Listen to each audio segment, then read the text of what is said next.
وأنتم مسلمون يا أيها الناس اتقوا ربكم الذي خلقكم من نفس واحدة وخلق منها زوجها وبث منهما رجالا كثيرا ونساء واتقوا الله الذي تساءلون به والأرحام إن الله كان عليكم رقيبا يا أيها الذين آمنوا اتقوا الله وقولوا قولا سديدا يصلح لكم أعمالكم ويغفر لكم ذنوبكم ومن يطع الله ورسوله فقد فاز فوزا عظيما إن الهدك الحديث كتاب الله عز وجل وخير الهدي هدي محمد صلى الله عليه وسلم وشر الأمور محدثاتها وكل محدثة بدعة وكل بدعة ضلالة وكل ضلالة في النار أما بعد.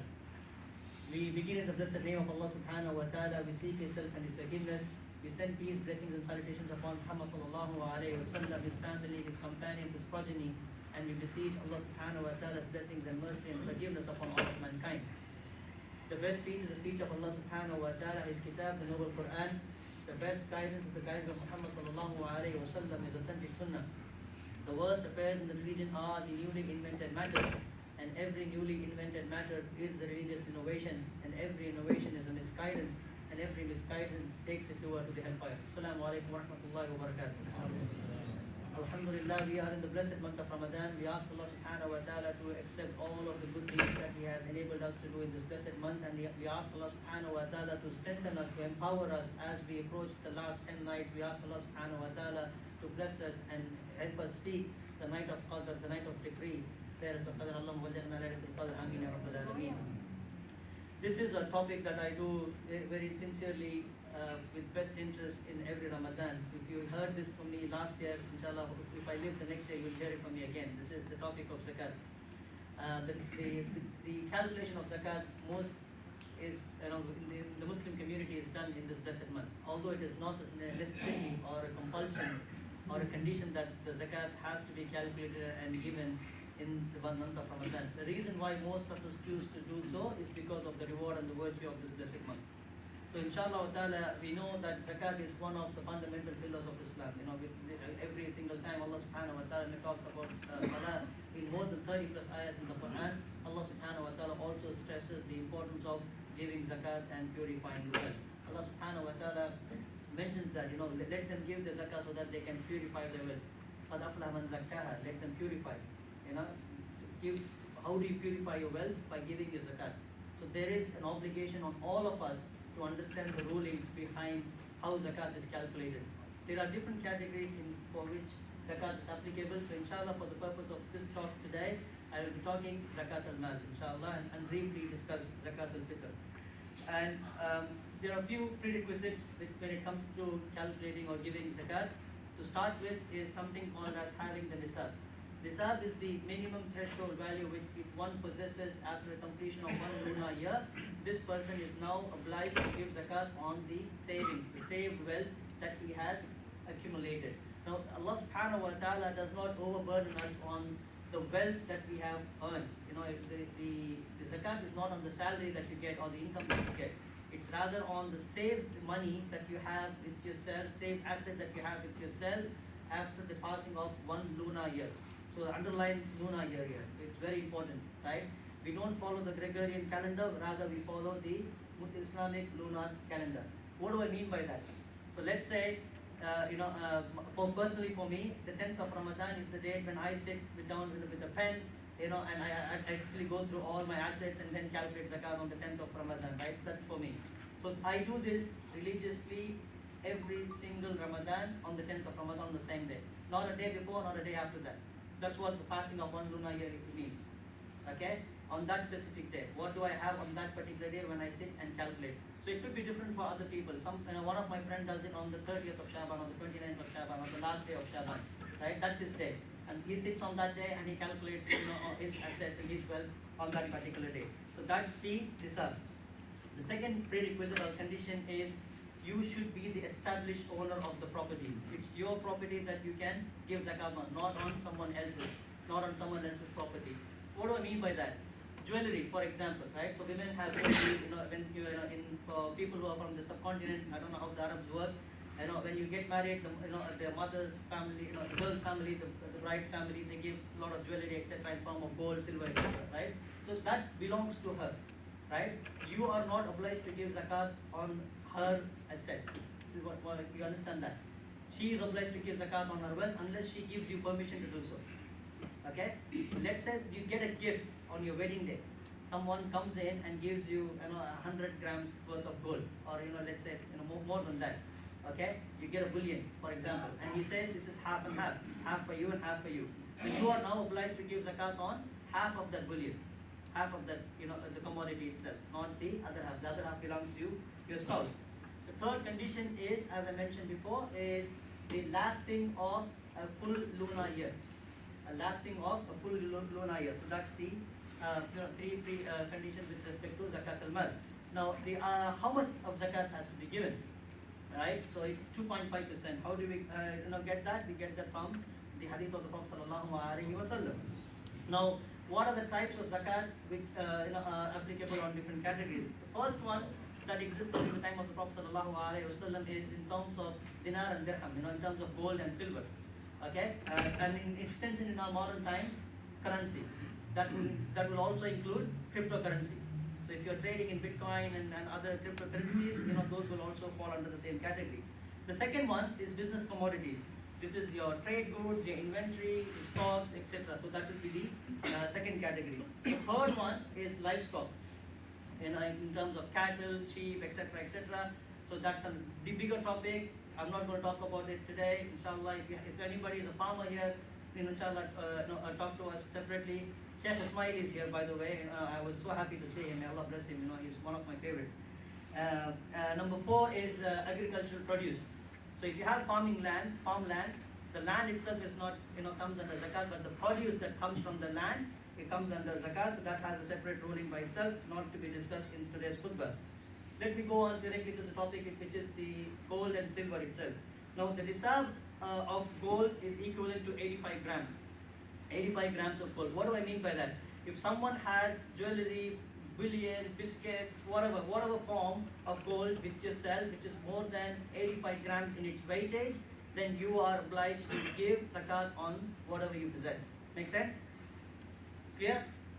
If you have silver, the nisab of silver is 595 grams of silver. So if you have silver in with yourself in more than 595 grams, then you are supposed to be giving zakat on that silver that you possess.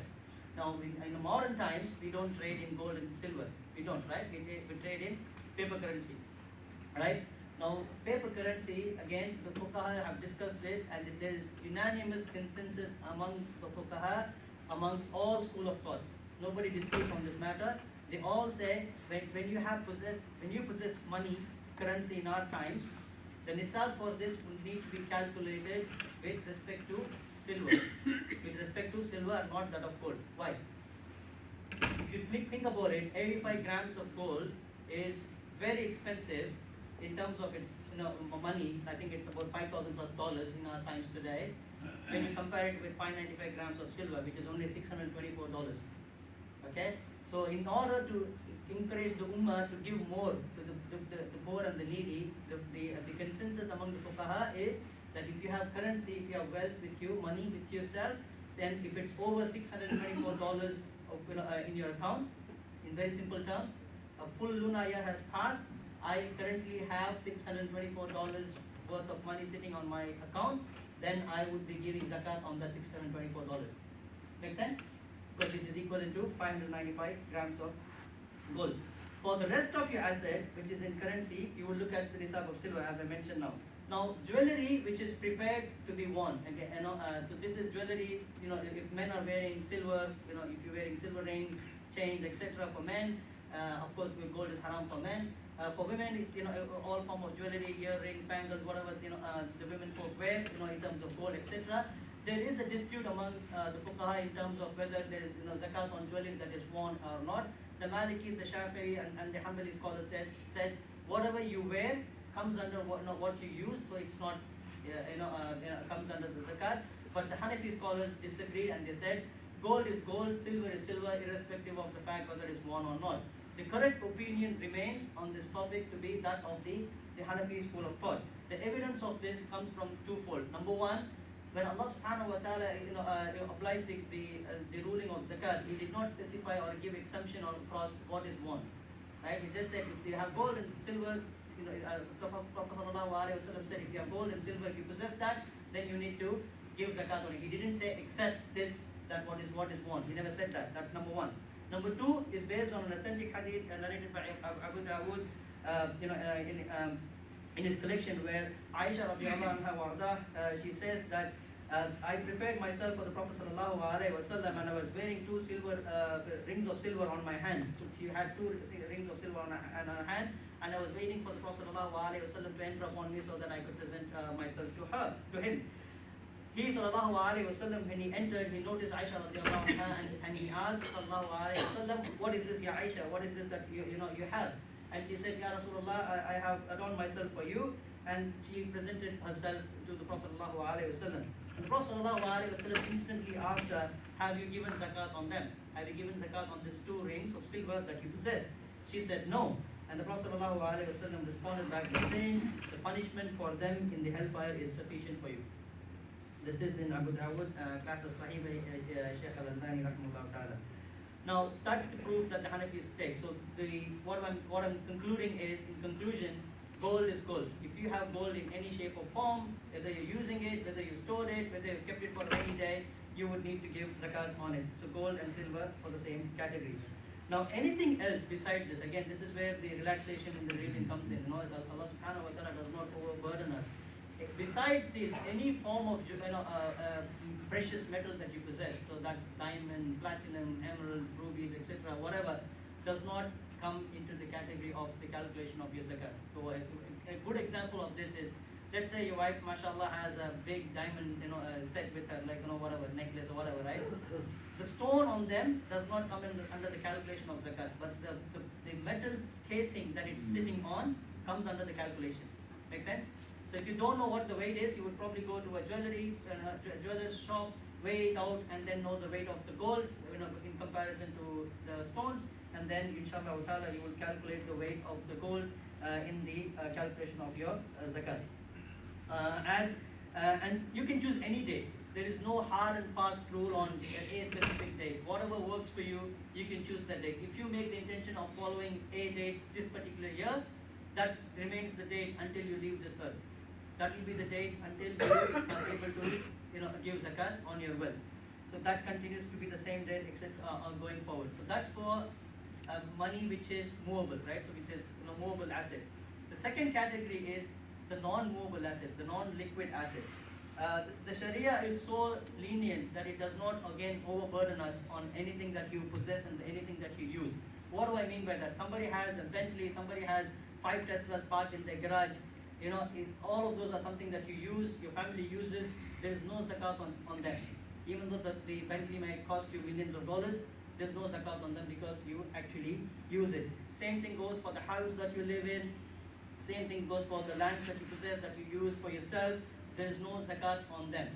But there's a condition there. The basic principle is this condition changes only when this possession that you have, your non-liquid possession that you have, becomes a commodity for sale. What do I mean by that? If you have that Bentley, which let's say it's $1 million Bentley, okay, you have it, you use it for 10 years, no problem, no zakat on it. When the day comes, you put a sale sign in front of that Bentley. You put a sale sign in front of the car, it becomes a commodity. It becomes a commodity, and now it falls under the calculation of your zakat. I'll give you a very good example, inshallah, from a business standpoint. Maybe that will make sense. Okay, this is for any businessman, anyone who has shops, anybody who has stores. Listen carefully, inshallah. Let's say your day of calculation is the 10th of Ramadan. Okay, so your calculation is on the 10th of Ramadan, and this is the car yard guy. I always use this example. Okay, the car city guy, next door. Let's say he on an average throughout the year he has 100 cars parked in his yard. 100 cars parked in his yard. On the day of calculation, on the 10th day of Ramadan, he sits across and he wants to calculate. Business was amazingly good. I know cars are very expensive now, very hard to find. And he only has 20 cars left on the day of calculation. So there's only 20 cars that have not sold, that is parked in his yard on that day. He would now give zakat only on those 20 cars. He'll calculate the marginal market value for all of those cars, and then he'll take 2.5% of that, and that will be the zakat that he'll give on that commodity. Can I please ask the brothers to move forward and make room for the brothers standing? Jazakumullah khair. I know nobody wants to sit here, it's free. I know. If anybody has jackets on, come forward. Please move. Jazakallah khair. Thank you. So he has 20 cars, he calculates 2.5%, and then he goes ahead and gives zakat. Let's say the other scenario, the worst case scenario. What happens? Business is super slow, none of his cars sold, and on the day of calculation, he only now has 80 cars parked in his yard. Right? He has to calculate zakat on the marginal market value of those 80 cars. Alright? Now, can you trick here? Can you cheat here? Absolutely you can. But remember who you are cheating. You are cheating the one who created you even before he put you into the wombs of your mother. He knew us before he even placed us, before he put us into the wombs of our mother. So it's not ATO, it's not your tax department who you can trick and cheat. This is Allah subhanahu wa ta'ala. All your cards before you play it, Allah subhanahu wa ta'ala knows it. Alright? So be very cautious. This is a class. Allah is testing your sincerity. So be sincere inshallah ta'ala when it comes to calculating zakat. I'll give another use case just to make things easier so that you understand. My friend has a property of annual rental income. So this is someone who has his own house that he lives in, and he has another house that he owns which he has rented. Okay? And he's getting rental income from that. Okay? So he's getting an annual rental income of $15,000 from that property. He uses this money for his family, all of it. All of that money is used. Okay? And he also owns a piece of land worth $16,000. Just making these numbers up. Okay, he owns something for $16,000, and at the same time he has a loan from the bank for about $30,000.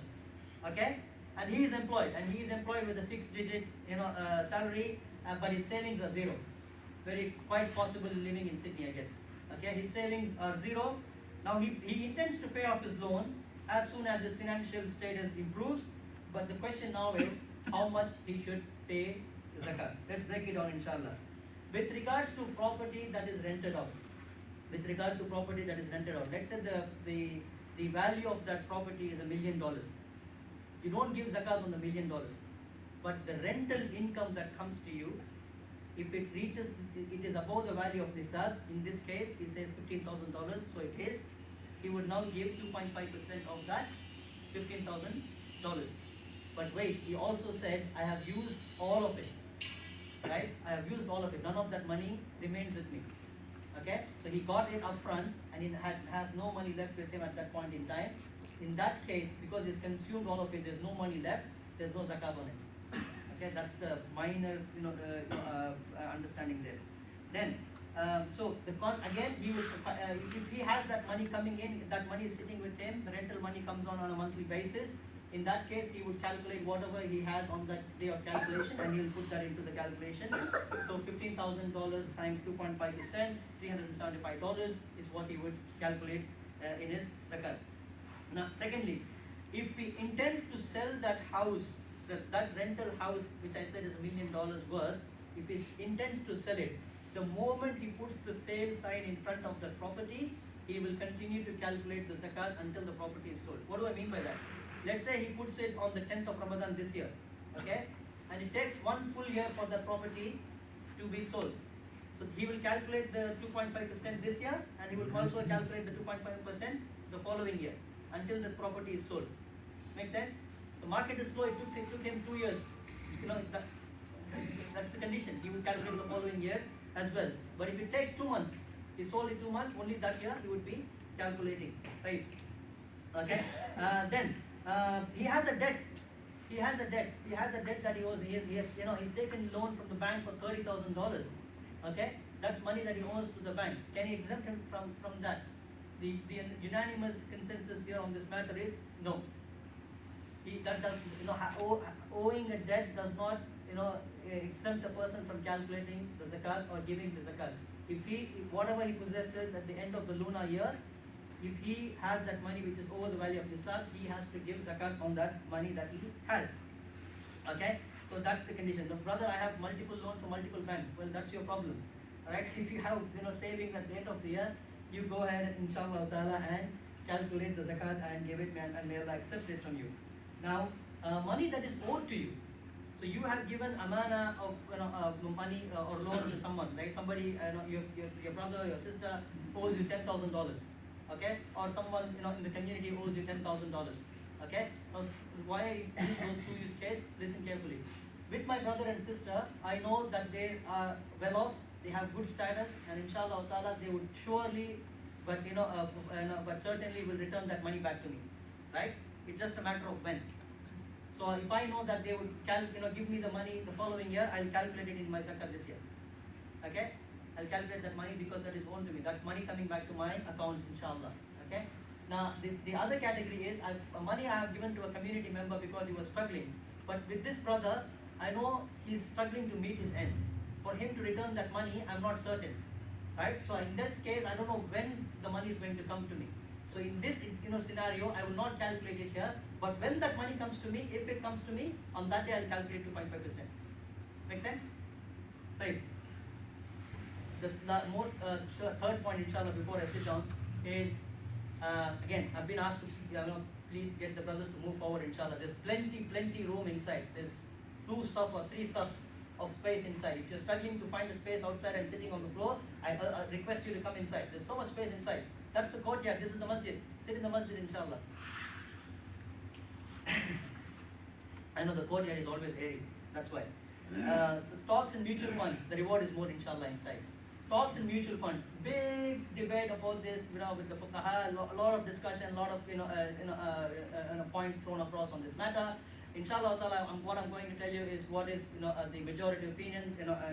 If you agree with it, may Allah guide you. If you align with a certain school of thought, inshallah ta'ala, may Allah guide us all. Ameen ya Rabbil Alameen. When it comes to mutual fund and stock, we look at intention upon which these commodities were bought in the first place. If it was a long-term investment, so someone has bought stocks in Telstra, for example, right? So Telstra telecom company, you bought stocks with them, and you basically bought it for a 20-year plan. This is for my college fund for my son, or money for my daughter's wedding, etc. Right? So you bought it for a rainy day. Now, the stock's value, let's say, is $100,000. The value of the stock themselves is $100,000. Okay, it's very similar to the house. Okay, very similar to the house analogy, the $1 million house that I talked about. There is no zakat on the $100,000 worth of stocks, but the dividend that comes from those stocks, which is equivalent to your rental income that comes from the house, you would, if it reaches the value over the value of nisab, then you will give zakat on that. So what I'm saying is, if your dividend is over $624 Australian dollars, then you would be giving zakat on those $624. Okay, that's the same thing with the mutual funds as well. The second category is a trader, somebody who lives and breathes buying and selling stocks. This person is similar to the car trade person that we talked about next door, right? So his job is buying and selling stocks on day in and day out. So his value is fluctuating. So on the day of calculation, he will sit down and see what is his portfolio. If portfolio size is $100,000 on that day, 2.5% will be calculated in zakat. When a market crash, something bad happened, and he is only left with $10,000, he will calculate 2.5% of that $10,000 on the day of calculation. Okay. Again, when he sits, as we know, market fluctuates. The next day, let's say it comes up. That's not up to him, right? He was sincere in calculating whatever was his wealth on the day of calculation. Same thing with offset accounts. This is a question that I get getting asked all the time. All of us, most of us have homes. Whichever banks, whatever opinions you follow, Allahu Alam, I leave that matter separately. If you have an offset account and if you have money sitting there, that money is also calculated in your zakat. Why? Because that money is accessible. You can take $1 from it any time. So as long as the money is accessible, you will calculate that into your zakat. Brother, but I have 200,000 sitting there. Fine, $200,000 is calculated in your zakat. Okay? Same thing with your Bitcoin. Same thing with your cryptocurrencies. You can access that money. Okay? The exception to this is what? Your superannuation. Your superannuation money, can you access it now? I don't know, right? Because if you are, I think 65, 63, whatever is the cutoff date. After that, you have to pay tax, and then that money comes. When you get that money, if you still are around after 65 years, may Allah grant you health. Then you access that money. Let's say $100,000 comes into my account, and on that day, I'll give 2.5% on that $100,000 when I am 65 years old.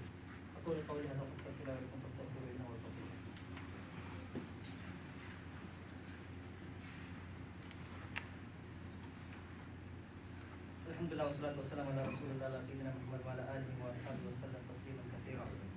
In terms of who the zakat has to be given to, Allah subhanahu wa ta'ala has given us explicit instructions on this in Surah Al-Tawbah, ayah number 60. Right? Allah subhanahu wa ta'ala categorizes each of those important categories of people who are to be given the zakat. Number one, the poor, and number two, the needy. Miskin and fuqara, there is a small differentiation in the Arabic language. Miskin is someone who is struggling to meet his needs. Like he has nothing. He has no roof over his head. Has nothing basically. Pauper. Okay. The needy is someone who is struggling to meet his end. Right. And this could be anyone. Living in Sydney with the prices going so high, with the lettuce becoming a $10, at Coles, this is quite possible. So it's our responsibility to check on our community to see everybody's doing fine. If you ask, only then people would actually begin. So check on your brothers, inshallah. Check on the families around your household. Zakat has to be given to a Muslim because it's an act of worship.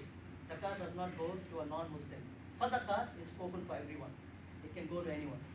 Okay, so zakat, this act of worship, goes to a Muslim. Number three, people who are employed to collect the zakat. So your Islamic Relief Foundation, National Zakat Foundation, or so many good organizations, Sadaqah Welfare, who comes here in this masjid, who collect zakat and distribute it to the lands where people are needed. May Allah protect our brethren overseas who are struggling to meet hand. May Allah grant relief to the people who are affected by the numerous earthquakes in Turkey, Syria, Palestine, and all the places around there. And may Allah grant them Nusra, Ameen, Ya Rabbal Alameen. And those people who work to bringing people together. So these are people, religious leaders, etc., working to bring people together. Slaves, I don't think we have slaves in our time, but if we do somewhere, if the people who are mining coal, etc., and doing all this forced labor kind of jobs, these probably would be those category of people. People who are in debt. People who are in debt. Again, this is for people who are in debt for conducting religious matters, etc. You can definitely give zakat to them so that they can come off the debt and their status improves so that they can give zakat to someone else the following year. Spending to support people who fight in the cause of Allah subhanahu wa ta'ala. And then lastly, the traveler, the standard traveler. So these are the 8 categories of people to whom zakat is obliged to be given. Can you give zakat to your parents? The answer is no. Can you give zakat to your children? The answer is no. Can you give zakat to your grandchildren? The answer is no. Can I give zakat to my brother? The answer is yes. Can I give zakat to my sister? The answer is yes. Can I give zakat to my relatives? The answer is yes. Can I give zakat to people living in my community? The answer is yes. Can I give zakat to the people living in my country? The answer is yes, as long as they are Muslims. Can I give zakat overseas? Yes. The answer is yes. Brother, I have assets here. I have business overseas. I have money in India. Money is sitting in Pakistan. Money is sitting in Lebanon. What do I do? Okay, so I have assets here, I have business running here, but I have business going on in other places as well. Make life easier for yourself, calculate in those respective currencies, and try to give money in those respective currencies to the regions where that business is served. So that the money, there's a big stress on zakat being given to the land where the money is actually generated from. Right? So there's reward there as well. So if you have that kind of a scenario, please go ahead and engage in this good worship. Again, sincerity is what matters in every act of worship. With salah, Allah subhanahu wa ta'ala is the one who accepts it. With you're fasting, Allah subhanahu wa ta'ala is the one who rewards for it. Same thing with zakat as well. Allah is the one who checks your sincerity. Allah is the one who checks how truly you are completing this act of worship. We ask Allah subhanahu wa ta'ala to help us understand the rulings. We ask Allah subhanahu wa ta'ala to help us calculate our wealth in the right way. And we ask Allah subhanahu wa ta'ala to accept all of the zakat that we are able to give in this blessed month, and those of us who are calculating the months left in the coming months, may Allah accept it from all of us. Allahumma hadina fi man hadayt, wa afina fi man afayt, wa tawallana fi man tawallayt, wa barik lana fi ma atayt, wa qina wasrif anna sharra ma qadayt, fa innaka taqdi wa la yuqda alayk, wa la yuzillu man walayt, wa la yu'izzu man adayt, tabarakta rabbana wa ta'ala. Falakal hamdu ala ma qadayt, astaghfiruka Allahumma wa atubu ilayk. Rabbana atina fid dunya hasanah wa fil akhirati hasanah wa qina adhaban nar. Rabbana taqabbal minna innaka antas samiul alim wa tub alayna innaka antat tawwabur rahim. ربنا لا تؤاخذنا إن نسينا وأخطأنا ربنا ولا تحمل علينا إصرا كما حملته على الذين من قبلنا ربنا ولا تحملنا ما لا طاقة لنا به واعف عنا واغفر لنا وارحمنا أنت مولانا فانصرنا على القوم الكافرين صلى الله على محمد وعلى آله وصحبه وسلم تسليما كثيرا إن الله وملائكته يصلون على النبي يا أيها الذين آمنوا